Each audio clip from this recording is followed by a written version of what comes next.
American cultural imperialism knows no bounds. I know. I saw this and I love it. Guys in Riyadh, Saudi Arabia, now imitating the aesthetics and lifestyle of 90 South Central LA Latino gang members. They even have the contemporaneous vehicles.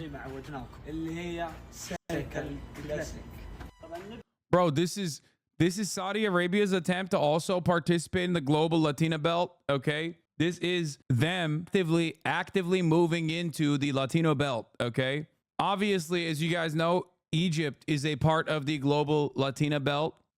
Japan is a part of it in recent years, and Vietnam has always been a part of it. Thailand has always been a part of it. I'm not even going to talk about, obviously Pinoy Gang. Pinoy Gang has never not been a part of the global Latina belt. It's Filipinos are the most Mexican country out there outside of Mexico. But overall, Saudi Arabia is relatively new in their formation, in their allegiance. Like a lot of people talk about, first world, second world nations, third world nations, like the non-affiliated nations and that sort of thing. But Saudi Arabia has never actually been a part of the global Latina belt, but it seems like they are now making inroads, so that's what's going on here. التفاصيل في التحفة الفنية اللي قدامكم تشوفونها اللي هو الدركسون. طبعا تقدر تضيف فيه تفاصيل زي ما انتم شايفين.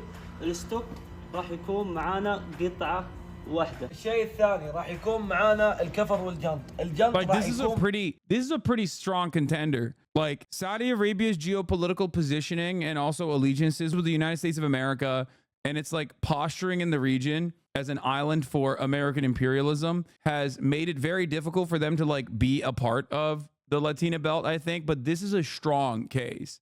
This is probably the strongest case I've ever seen in terms of moving in that direction. I'm not gonna lie, this is this right here is pretty active. بأسيام أقل.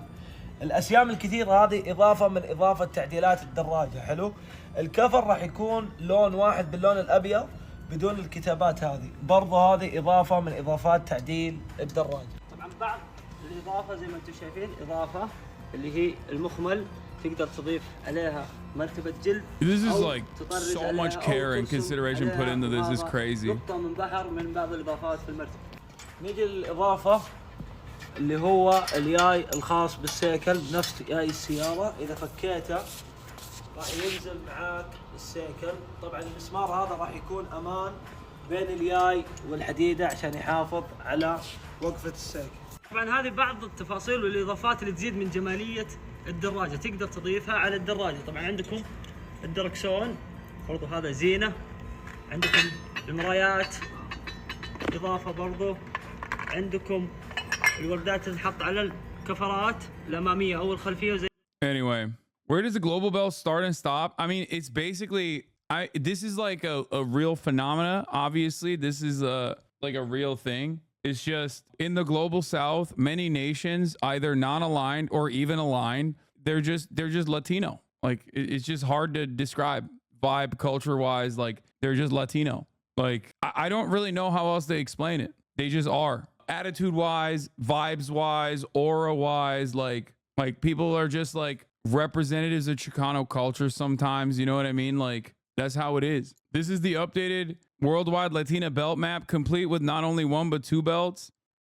White enemy nations. Latina Security Council standard Latina belt. Yeah, no, this makes sense. Observer states winter Latina belt. I don't know about the winter Latina belt. I feel like this is a little crazy, you know what I mean? But standard Latina belt nations are obviously pretty, I mean, it's right here, Turkey's introduction to the Latina belt was actually pretty interesting. It's one of those countries that actually was not even supposed to be. It was, because of its NATO alignment, it was almost considered to be a white enemy nation. But the only reason why it was introduced is because of Turkish telenovelas. Turkish telenovelas made Turkey change its status from a white enemy nation to an observer nation to directly being a part of the standard Latina belt. Because in many Latino households, you will see aunties watching Turkish telenovelas. So because Turkish telenovelas is such an important, cultural export of the nation state. It has played a formative role in Turkish soft power, obviously, and it has basically become one of like the firm, committed, standard Latina belt nations. My mom used to watch Firiha. Yeah, dude, it's like a lot of people don't know this, but Turkish dramas, Turkish soaps go fucking nutty. Like literally, they go nutty in all of these countries. All of these countries, every single one of them. Turkish telenovelas go crazy, okay?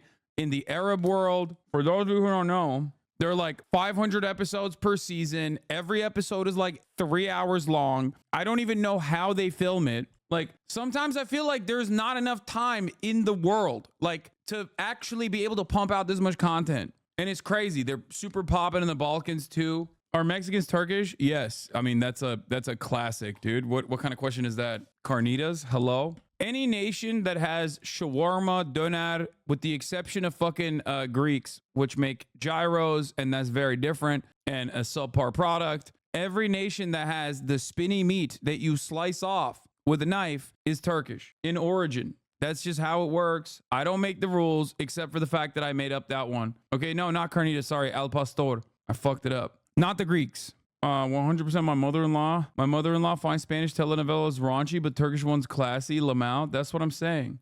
La la la la, no DMC